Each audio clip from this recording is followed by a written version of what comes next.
বাসর রাতে ঢুকলাম, ঢুকেই দেখি আমার বিবি সিজদায় পড়ে হাউমাউ করে কাঁদতে লাগলেন। আমি ভাবলাম নিশ্চয়ই কোনো অঘটন ঘটেছে। আমি মনে মনে ভয় হলো যে আমার বিবি বোধহয় বিয়েতে রাজি নাই, আমার শ্বশুর জোর করে বিয়ে দিয়েছে। আমি বিবিকে বললাম, বিবি দেখো, আমি তোমাকে টাচ করব না, আমি তোমাকে স্পর্শ করব না, ভয়ের কোনো কারণ নেই। তুমি কাঁদবে এটা আমি মেনে নিতে পারি না। শোনো, যদি তোমার আমাকে অপছন্দ হয়, বিয়েতে রাজি না হও, অসুবিধা নাই, আমি তোমাকে সুযোগ করে দিব, তোমাকে আমি স্পর্শ করব না। বিবি সিজদা থেকে উঠে চোখের পানি ফেলে বলছেন, স্বামী, আপনার প্রতি আসলে নারাজি হওয়ার কোনো কারণ নেই। আপনার দিনদারিত্বের প্রশংসা পুরো এলাকা জুড়ে আছে, আমার বাবাও অনেক প্রশংসা করেছেন। বলতে গেলে আমি আপনার যোগ্য নই। আরে বিবি কি বলো, তোমার রূপ, গুণ, অর্থ, সম্পদ সবই তো আল্লাহ দিয়েছেন, আলহামদুলিল্লাহ।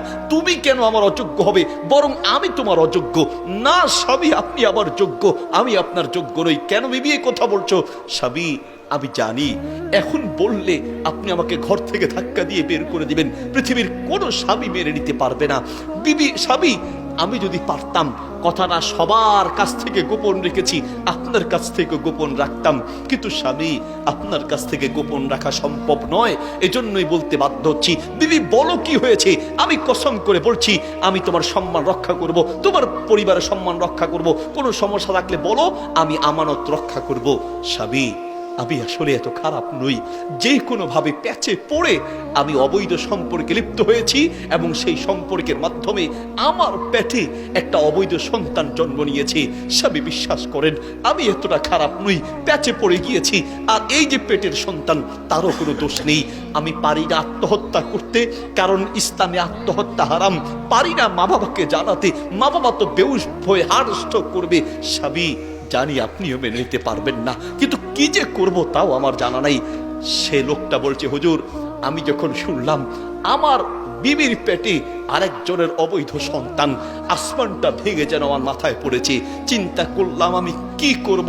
মুহূর্তের মধ্যে ভাবতে লাগলাম, নবী সাল্লাল্লাহু আলাইহি ওয়াসাল্লাম একটা হাদিস আমার মনে পড়েছে। আল্লাহর নবী বলেছেন, মান সাতারা মুসলিমান সাতারাহুল্লাহু ইয়াউমাল কিয়ামা, যে ব্যক্তি কোনো মুসলমানের দোষ গোপন করবে, স্বয়ং আল্লাহ কিয়ামতের মাঠে তার দোষ গোপন করবে। হয়তো ওর দোষ একদিকে, আমার দোষ আরো বহুদিকে আছে। কাজেই আমি যদি রাসূলের হাদিসের উপর আমল করি, তাহলে অবশ্যই আল্লাহর ভালোবাসা পাবো, আল্লাহর নবীর ভালোবাসা পাবো। বিবিকে চোখ মুছতে মুছতে, চোখের পানি মুছতে মুছতে বিবিকে বললাম, বিবি, টেনশনের কোনো কারণ নেই, একটা শর্তে আমি তোমাকে ক্ষমা করব। বিবি, ওয়াল্লাহ তাল্লাহ বিল্লাহ, আল্লাহর কসম করে বলছি, আমি তোমার সম্মান রক্ষা করব, তোমার বাবার সম্মান রক্ষা করব, তোমার সন্তানের সম্মান রক্ষা করব, একটা শর্তে। বিবি, যেই কোনো নেক আমলের মাধ্যমে যদি দোয়া করা হয়, সেই দোয়া আল্লাহ কবুল করেন। বিবি, এই বিষয়টা মেনে নেওয়া অনেক কঠিন, তারপরে আমি মেনে নিব। রাসূল সাল্লাল্লাহু আলাইহি ওয়াসাল্লামের হাদিস এবং আল্লাহ রাসূলের মুখের কথাকে বিশ্বাস করে, সম্মান করে আমি তোমার এই দোষ গোপন রাখবো। শর্ত হচ্ছে, বিবি, আমিও মনে নিয়ত করলাম, তুমিও বলো, যতদিন জীবিত থাকবে রাসূলের হাদিসের উপরে সম্মান করার কারণে, রাসূলের হাদিস মানার কারণে আল্লাহ যেন কিয়ামতের মাঠে আমাকে আল্লাহর নবীর সাথে উঠায় জান্নাতে, যেন আমি সেই নবীর পাশে থাকতে পারি। এই দোয়া তুমিও করবে আর আমিও নিয়ত করলাম। বিবি বলছে, স্বামী, এত বড় অপরাধ যদি আপনি গোপন রাখতে পারেন, ক্ষমা করতে পারেন, আমার বিশ্বাস অবশ্যই আপনি আল্লাহর নবীর সাথে কিয়ামতের মাঠে উঠবেন, জান্নাতে আল্লাহর নবীর সাথে থাকবেন। আল্লাহু আকবার। স্বামী, আমি তোমার দোষ গোপন করলাম, আমি তোমার সম্মান রক্ষা করব, তোমার পরিবারের সম্মান রক্ষা করব। আচ্ছা ঠিক আছে, ঠিক আছে। বিবিকে বলল, বিবি, এখানে থাকা যাবে না, তোমাকে নিয়ে আলাদা এক জায়গায় চলে যাব, মানুষ যেন বুঝতে না পারে। সন্তান খুব তাড়াতাড়ি হলেই মানুষ বুঝতে পারবে। আল্লাহর কাছে ক্ষমা পাওয়া সহজ, কিন্তু মানুষের কাছে ক্ষমা পাওয়া সহজ নয়। হাজারো অপরাধ আল্লাহর কাছে চোখের পানি ফেলে বলতে দেরি হবে, ক্ষমা করতে দেরি হবে না। আর মানুষ এমন একটা জাত, দোষ একটা পাইলে তার সাথে 99টা যোগ করে হেঁটে হেঁটে মানুষের কাছে বলে বেড়ায়, ঠিক কিনা? আল মুমিন মিরআতুল মুমিন, নবী সাল্লাল্লাহু আলাইহি ওয়াসাল্লাম বলেন, আত-তারগিব ওয়াত তারহিব কিতাবে হাদিস আছে, মিশকাতে হাদিসটি আছে, আল মুমিনু মিরআতুল মুমিন, ইমানদার হলো আর এক ইমানদারের জন্য আয়না স্বরূপ। আয়না মানে কারো দোষ পেলে সেই দোষটা আপনি তাকে বলবেন। এদিকে আয়নার সামনে গেছেন, এই ভাই এদিকে, ঘুরাই দেন।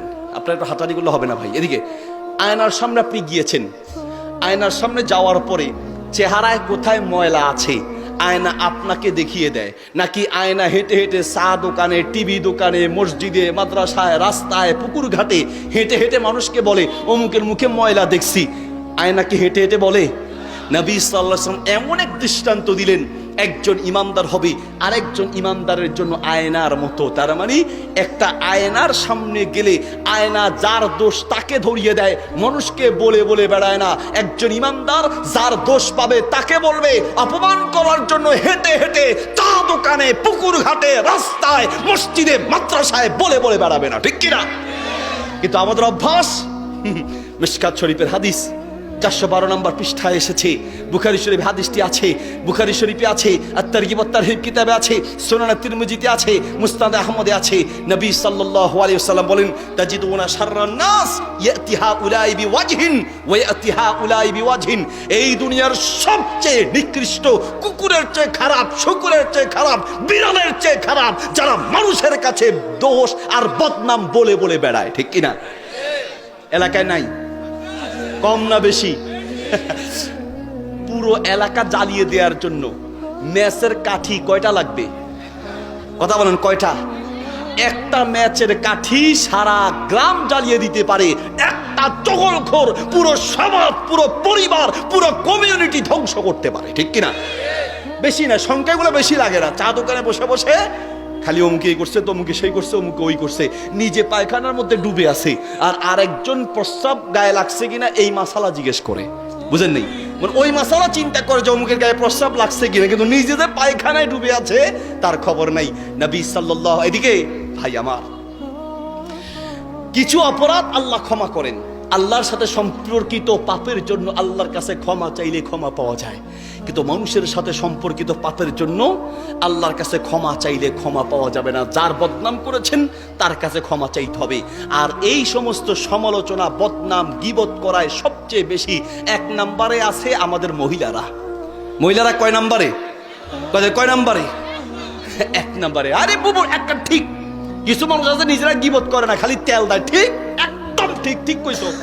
এই ঠিক কইছো কইলে একটা পান খাওয়া যাবে, ঠিক বললেই একটা চা খাওয়া যাবে, একটা পরোটা খাওয়া যাবে, ঠিক কিনা?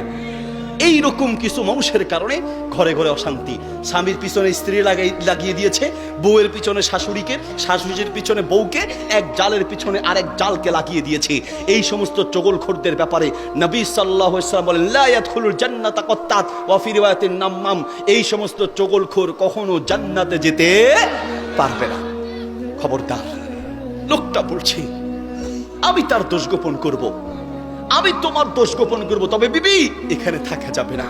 এখানে যদি থাকো, মানুষ যদি বুঝতে পারে, আল্লাহর কাছে ক্ষমা পাবে বিবি, কিন্তু মানুষের কাছে ক্ষমা পাবে না। ও বিবি, চলো আমরা আলাদা হয়ে যাই। পরিবার, সমাজের কাউকে দাওয়াত দিব না, বুঝতেও দিব না আমরা কোথায় আছি। চলে গেলেন পাশের এক জায়গায় গিয়ে গোপন একটা ঘর ভাড়া করলেন। বিবি কোথায় আছে, সন্তান কোথায় আছে, কাউকে কোনো জবাব নাই। নামাজ পড়েন, মসজিদে গিয়ে কাজে যান, আর গোপনে গোপনে বাসায় চলে আসলেন। যেই দিন সন্তান ভূমিষ্ঠ হলো, বিবিকে বলল, বিবি ভোর রাতে, গভীর রাতে বাচ্চা হয়েছে, ফজর আজানের আগে বাচ্চা হওয়ার পরে বিবিকে বলছি, বিবি বাচ্চার কোনো দোষ নাই, তোমাকেও আল্লাহ ক্ষমা করে দিবেন। বিবি, বাচ্চার কি দোষ? সন্তানটা অবৈধ হয়েছে, সন্তানের কোনো দোষ আছে? সন্তানের কোনো দোষ নেই, এই সন্তানটাকে বাঁচিয়ে রাখবো। বিবি, আমার উপরে তুমি বিশ্বাস রাখতে পারো, তবে শর্ত হচ্ছে বিবি তুমি বাচ্চাটাকে কিছুক্ষণের জন্য আমার কাছে দাও। বিবি, বিশ্বাস রাখো, আমি সন্তানের সম্মান রক্ষা করতে চাচ্ছি। বিবি স্বামীর কথা মতো কাপড় পেঁচিয়ে বাচ্চাটাকে তার হাতে তুলে দিলেন, স্বামীর হাতে তুলে দিলেন।